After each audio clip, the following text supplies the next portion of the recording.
Hello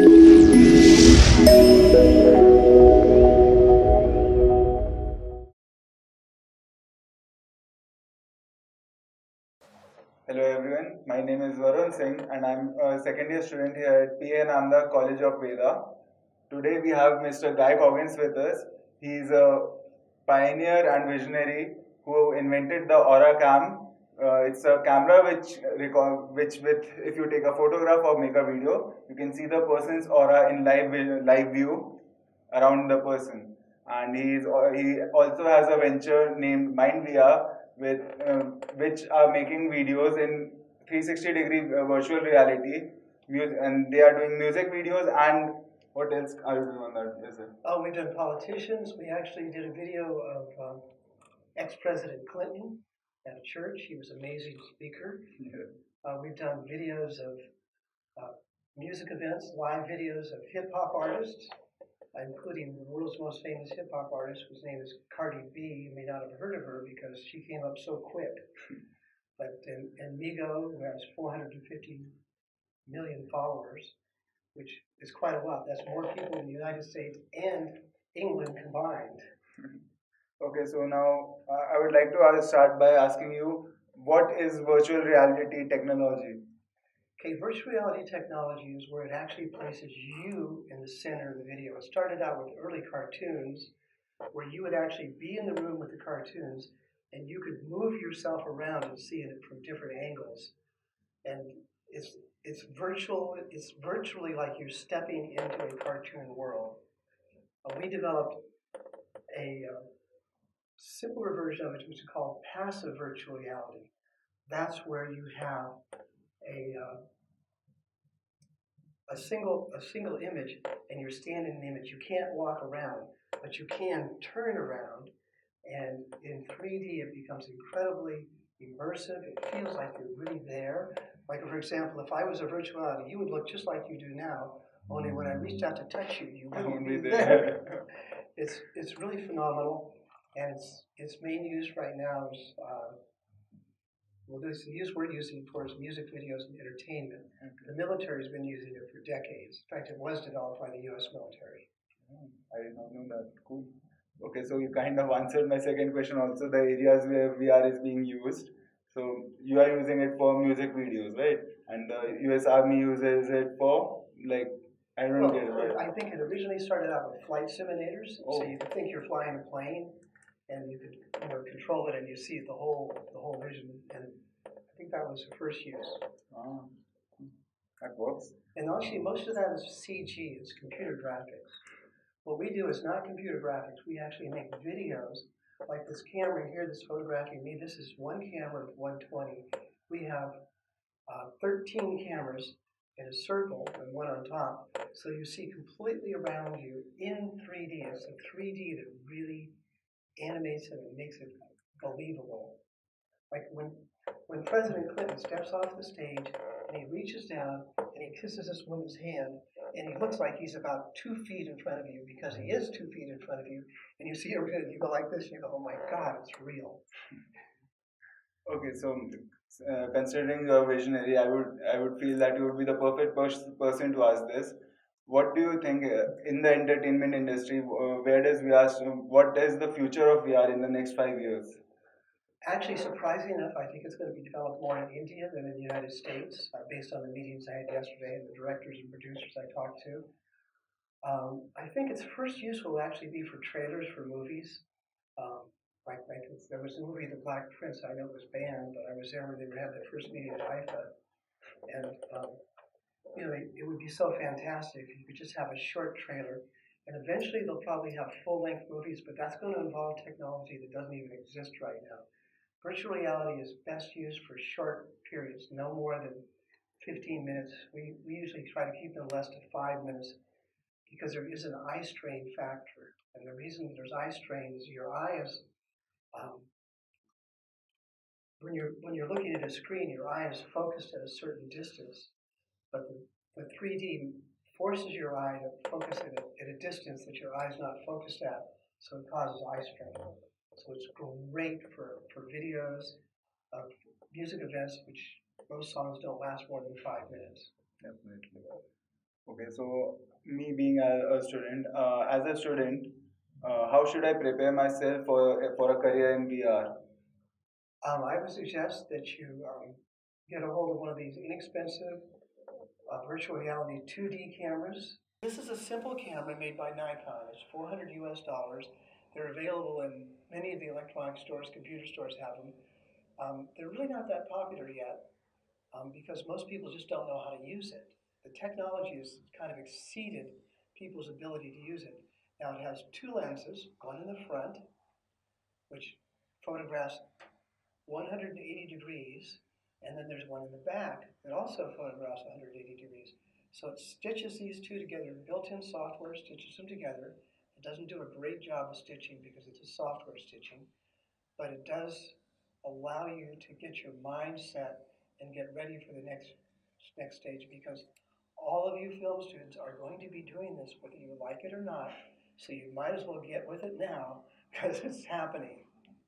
And when we start doing these big stars, I think what's really going to make it happen is um, Shadow Khan he's already done a 360, which wasn't very popular because it was poorly done. Because the people that did it, even though he had some best cinematographers in Bollywood, in the world for that matter, their mindset, they just couldn't comprehend that you've got to get close. So when you make a virtual reality movie, if I was going to make one of him, you would think you'd want to do this, but I wouldn't. I would hold it very close.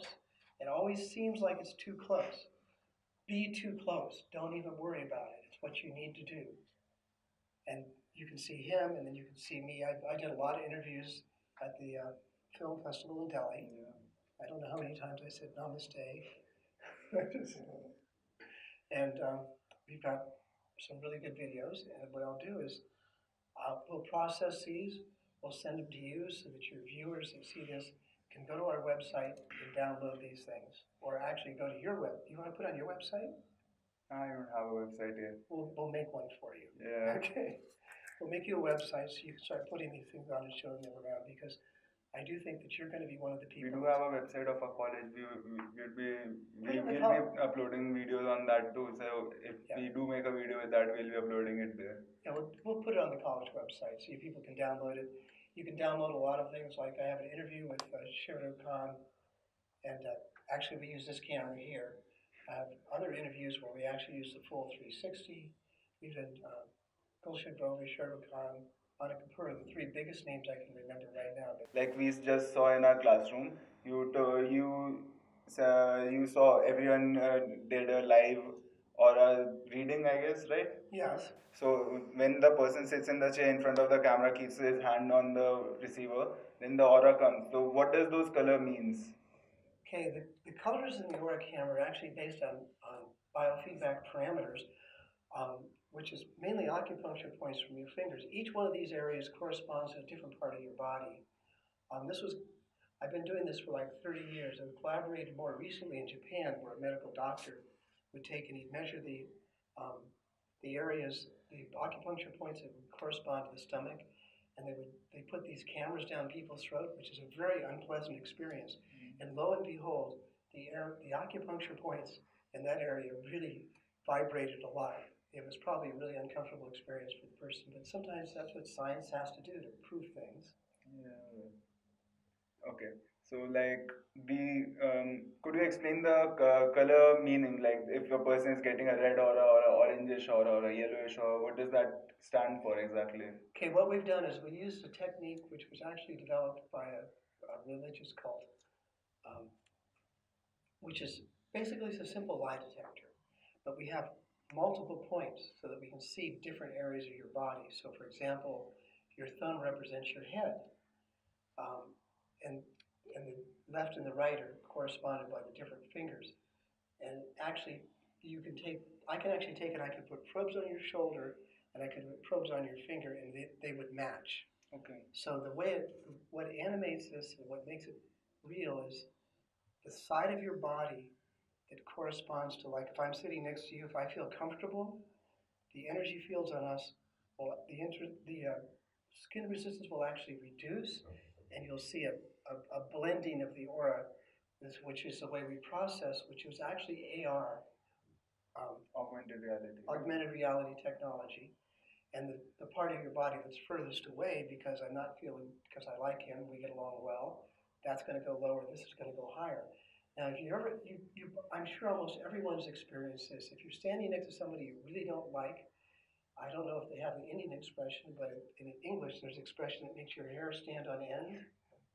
Well, that's not that. This is because your skin resistance is changing. So, if I didn't like you, I might try to pretend like everything's okay, but you can probably see the hair standing in because the skin resistance is going up. And if you measure this, you can create an image. That's part of how you show two people interact. And there's also what we were doing today, we were demonstrating that over and over again, but we also took the students, I gave every student at least, 5 or 10 seconds, so they could put their hand on and they could see their colors. Well, this is an art class, so naturally there's got a lot of oranges.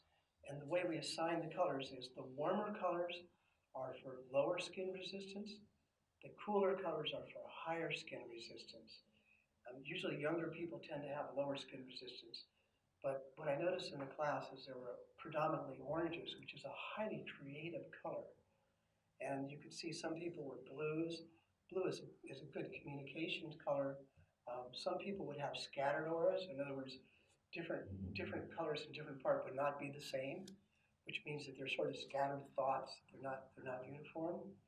So we have the spectrum, which goes from red to purple, and the green is in the middle. So green is actually the most stable color.